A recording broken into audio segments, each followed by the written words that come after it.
তো আজ আমরা সবাই মিলে ডিসাইড করলাম যে একটু বাইরে লাঞ্চের জন্য যাব। প্রতিদিনই তো ঘরে থাকা হয়, বেশি একটা বের হওয়া হয় না, তাই ভাবলাম আজকে একটু বাইরে যাব। So let's get started. আসসালামু আলাইকুম everyone, this is Sadia, welcome back to my another blog. So আজকের ব্লগটা আমি দুপুর থেকেই শুরু করলাম। আর এখানে যেহেতু আমরা লাঞ্চ করতে যাব, তাই দুপুর বেরিয়ে গেলাম। আর আজকের আবহাওয়াটা কিন্তু তেমন একটা গরম না, মানে ঠান্ডা ঠান্ডা আছে। তো এখানে ভাই বলছিল যে কোন ক্যাফেটায় গেলে ভালো হয়। তো যেটা কথা বলেছে সেই ক্যাফেটা কিন্তু খুবই ভালো, সেটা খাবারও ভালো, আবার পরিবেশটাও অনেক সুন্দর। তো এখানে তো অনেকগুলো ক্যাফে আছে, প্রত্যেকটাই তো তোমাদেরকে ঘুরিয়ে ঘুরিয়ে দেখালাম। আর আজকে যেটাতে যাব সেটা আরও চমৎকার।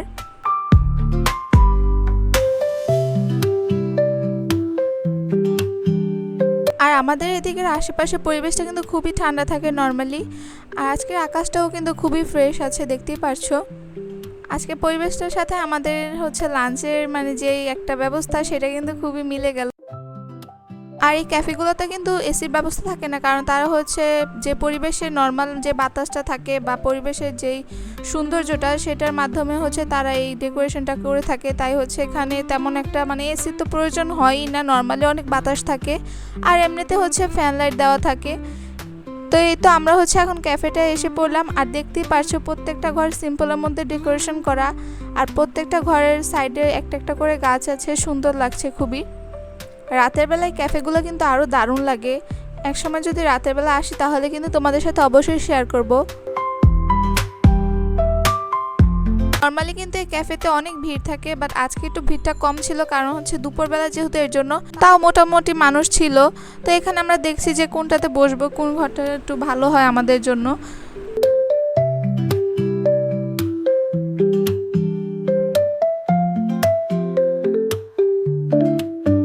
তো এই তো আমরা একটা ঘর পেয়ে যাই, এটা একটু বড় সড়ই ছিল। আর এখানে বাতাসটা একটু বেশি ছিল। আমাদের কিন্তু সবারই অনেক ভালো লাগতেছিল। এখানে আমাদের ফ্যান ছাড়ার কোনো প্রয়োজন হয়নি, ফ্যান চালু করে নেই, নর্মাল বাতাস যেটাকে বলে ওইটাই চলছিল। আর এখানে ভাইয়া দেখতেছিল যে কি কি অর্ডার করবে। আর দেখতে পাচ্ছ আমার ভাই ওদিকে তাকে কি জানি ভাবতেছিল, আবার দেখতে পারলো যে আমি ক্যামেরা অন করে রেখেছি। কি সুন্দর নিরিবিলি পরিবেশ, কোনো শহরের জ্যামজটের কোনো শব্দ নেই, একবারে ঠান্ডা পরিবেশ। আসলে এখানে না আসলে কিন্তু বোঝা যাবে না। এই ক্যাফের খাবারটা কিন্তু খুবই মজা, প্রত্যেকটা খাবারই খুবই মজা। আর প্রত্যেকটা দামই কিন্তু একদম রিজনেবল ছিল। আর নর্মাল সময় দেখা যায় আমরা যখন তখন এই ক্যাফেতে এসে পড়ি। আর আগে অনেকবার এসেছি, তখন তোমাদের সাথে শেয়ার করা হয়নি। তো লাঞ্চের জন্য আমরা কি কি নিলাম তা তোমরা নেক্সট পার্টে দেখতে পারবা, কারণ আজকের ব্লগটা একটু লং হয়ে যাচ্ছে। তাই নেক্সট পার্টে তোমাদের সাথে আবার দেখা হবে। সবাই ভালো থাকবে, আল্লাহ হাফেজ।